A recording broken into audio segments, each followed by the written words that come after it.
Welcome back, and today what we're going to be doing is we're going over the age-old question of, should you summon this weekend?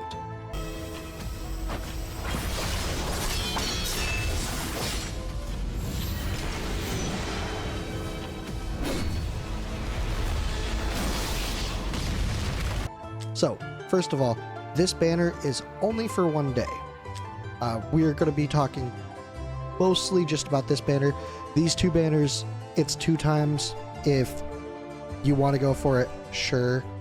I would actually suggest saving instead of going for these 2 this week. Next weekend is the actual, on the dot anniversary of the game, so I imagine they're going to have something pretty crazy. But speaking on this banner in particular, this is a slight different story. I still think you should save. I don't think you should pull on this banner unless you are lacking any anti-heal. Like anything at all. Any other option for anti-heal would deter pulling for Lysair. And if you don't already have Valkyra. Valkyra is huge for so many places of content at this point.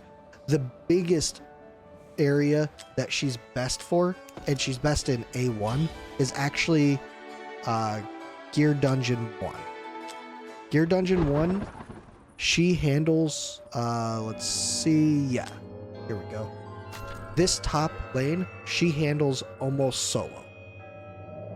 So she's not essential. There's other ways to do it, obviously, but she makes it so much easier because she can take care of this top wave here.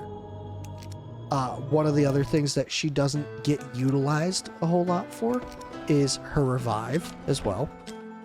She's, I think, the only unit in the game still that has a revive, and that's immediately revives one ally unit in her range and restores 50% HP for them one time.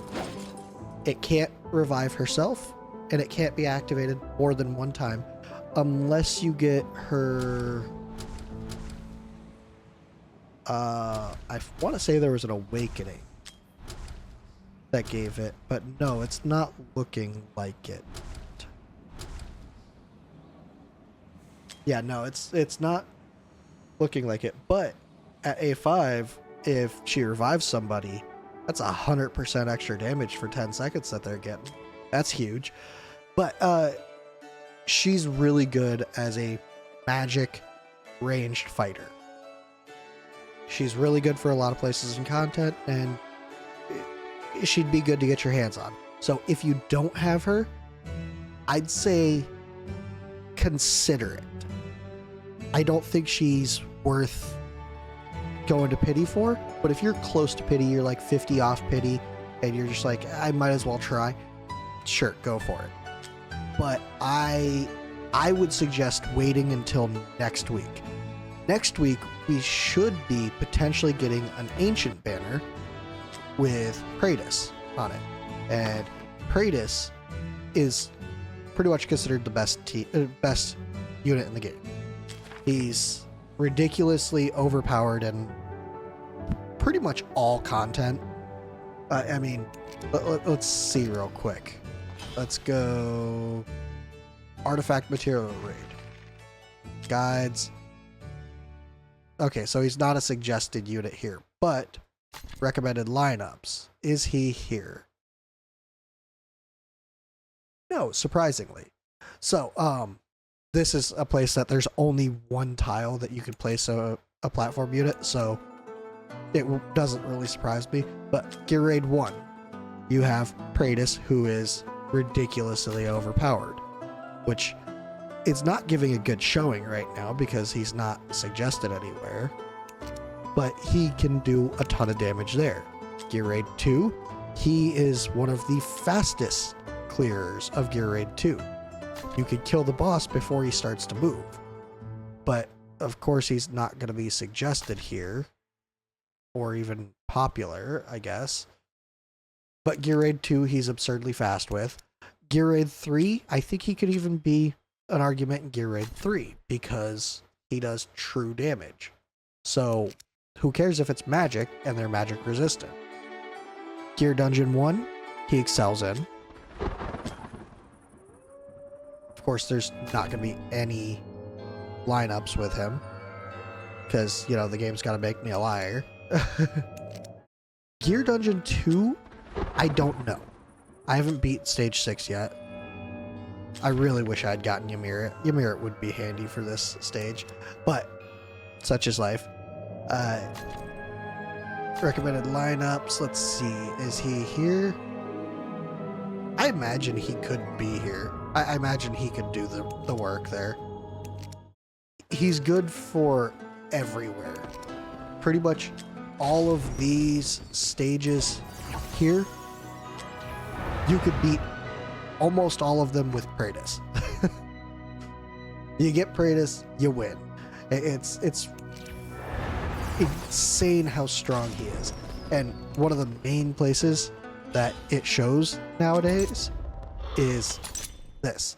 And we can see this. Praetus, Praetus, Praetus, Praetus, Praetus. No Praetus. Huh, that's surprising. Praetus, Praetus, Praetus, Praetus. The Pope, Pope. No Pope. No Pope, Pope. And I mean, you see, he's everywhere. Even in Apocalypse 1. Pope. Pope. Probably these people are the ones that didn't use him in stage 2. Or Apocalypse 2. He's ridiculously strong. He's going to be Ancients only, though. So you want to save up your Ancients for him. I don't think there's going to be any kind of a banner this weekend for Ancients, so you have them. Whatever you have is what you have. But alongside him, I would almost expect a pretty hefty summon for your Ancients and Divines, because like I said, it is the 1-year anniversary on the dot. So in my opinion, you should probably skip this unless you absolutely need an anti-healer, or you don't have Valkyra and you need her to complete specific content. Unless you're in those two niche situations, I would not pull for this banner. Laseer, he's easily replaceable with any other anti-healer in Gear Raid 1. In Gear Dungeon 1, he's somewhat handy, but he's also replaceable with any other anti-healer. Valk, she can be replaced on the top lane on Gear Dungeon 1. She does do magic vulnerability, which is really handy, and she does have a long range. At max, she has 4 tiles in front of her at a 1. And then when she does her ult, she gains another 1 if she had a shield. Yeah. It consumes any shield at present, increasing attack range by 1, attack speed by 100, and damage up to 100% based on the shield strength. So her ult makes it so she can reach farther. She is really good. She got a bad rap when she first came out. She was kind of underutilized, but she is very good. But like I said, I don't suggest pulling on her unless you absolutely need her. These epics, they're cool and all. Nazim, he's really handy for Guild Boss 2 if you're struggling just surviving. He puts out stuns. He puts out 12 stuns if you have him, let's see, launching every 0.5, dealing 100% damage. Yeah, so 2 enemies that have been attacked at least 4 times during the ultimate, it deals a stun. So pretty much you put out 12 stuns. You put out 12 stuns with him, and it reduces the Guild Boss 2 damage to tickling on the saw. Oleg, he's an amazing tank. Super good. We're going to be getting his skin soon, so he'll be the golden wall instead of just the silver wall. he is an amazing tank. He outclasses a lot of legendary tanks too.